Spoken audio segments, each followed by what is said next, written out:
واحدة من الحاجات المسكوت عنها رغم أهميتها الكبيرة في أي براند ايدنتيتي محترمة، يعني براند ايدنتيتي هدفها إنها تبني براند فعلا، مش مجرد شوية elements يكونوا موجودين جنب بعض نحطهم في سيلز ليتر أو برزنتيشن أو ما إلى ذلك. هي حتة البراند فويس خاصة عندنا في الوطن العربي. يعني كتير من الايدنتيتيز بتتوقف عند الجانب بتاع الفيجوال ايدنتيتي، اللوجو، الباترنز، الألوان، الفونتس وما إلى ذلك. ولكن مش بيبقى فيه مراعاة للجانب اللغوي من هوية البراند. الفكرة ان الجانب اللغوي لأي براند ايدنتيتي لا يقل أهمية عن الجانب البصري. ويمكن السبب في حاجة زي كده ان احنا ينفع نلانش براند ايدنتيتي من غير ما يبقى فيها فيربال ايدنتيتي. مش هتبقى كاملة بس ينفع. فبنتجاهل الجانب بتاع الفيربال ايدنتيتي وبنفوكس الشغل كله والريسورسز كلها ناحية الفيجوال ايدنتيتي او الهوية البصرية. ولكن هل لما بنطلع فيجوال ايدنتيتي بس دي بتكون هوية كاملة؟ اكيد لا. هل البراند ده لو انا عاوز اوصله للفول بوتنشال بتاعه هقدر ان انا اعمل ده من غير ما يكون عندي verbal identity واضحة وطريقة او way of communication تكون محددة جدا و consistent across كل البراند touch points؟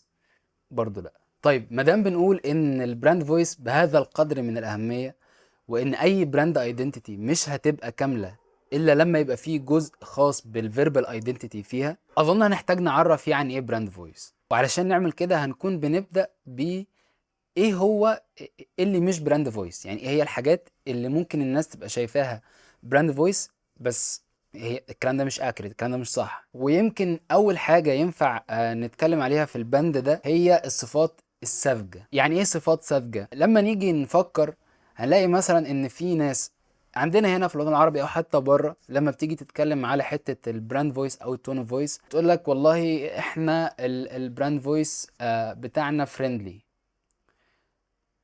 ازاي؟ يعني ايه فريندلي؟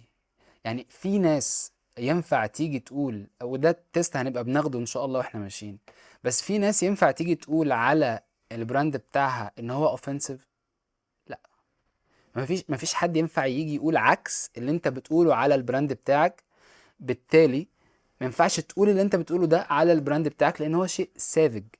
ده تيست هنعدي عليه واحنا بنتكلم على الصفات المهمة ان هي تكون موجودة في اي براند فويس كويس. عمله روجر مارتن، كان عامله في السياق خاص بالاستراتيجي، ولكن احنا نقدر نابلايه هنا في السياق بتاع البراند فويس. هو كان بيتكلم على ان الاستراتيجي تشويسز بتاعتك shouldn't be stupid on its face. يعني ايه؟ يعني ما تبقاش، انا اسف، يعني ما تبقاش اختيارات هبلة. زي ما قلت ما ينفعش نيجي نقول ان احنا البراند فويس بتاعنا فريندلي، او الحاجه اللي بتضحك جدا اصل احنا البراند فويس بتاعنا ريسبكتفul.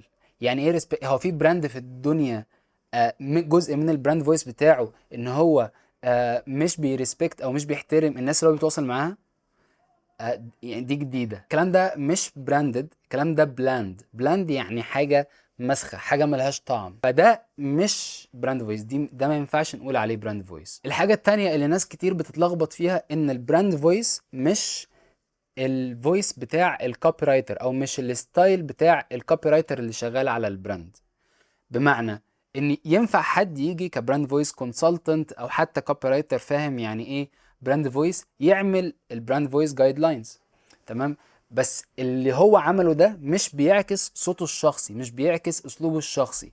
وما ينفعش يجي ايا كان مين سواء هو كوبي رايتر او حتى السي اي او يقول لك انا عاوز البراند يبقى كده كده. لازم الشغل بتاع البراند فويس ليه سيكونس بيتمشي عليه علشان خاطر نطلع في النهاية بحاجة ديستنكتيف وحاجه بتعكس روح البراند بشكل واضح وحقيقي. فتاني حاجه زي ما بنتكلم هنا ان البراند كوبي رايتر او الشخص المسؤول عن الكتابه جوه البراند ما ينفعش يكون بيتعامل مع البراند فويس على انه اسلوبه الشخصي. طب ده لو حصل والشخص ده مشي من البراند، ازاي الحال دلوقتي؟ هجيب مين تاني يكتب زي ما هو كان بيكتب؟ ف it doesn't make any sense. المفروض ان البراند فويس دي حاجه separate ومستقله عن اي شخص ليه فكر معين جوه المكان وبيكتب، سواء هو موظف مشهور، سي اي او بيعمل فاوندر ليد كونتنت، او حتى البراند كوبي رايتر. الستايل او البراند فويس جايد لاينز هي اندبندنت عن رغبات الناس دي، ممكن تعكس شخصياتهم، ممكن تعكس لان هي في النهايه البراند فويس هو بيعكس البرسوناليتي بتاعت المكان، وده هنوضحه دلوقتي في اخر الفيديو.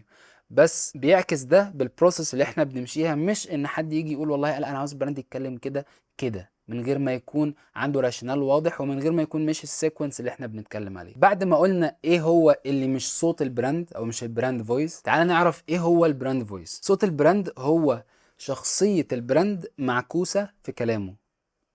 حاجة بسيطة جدا.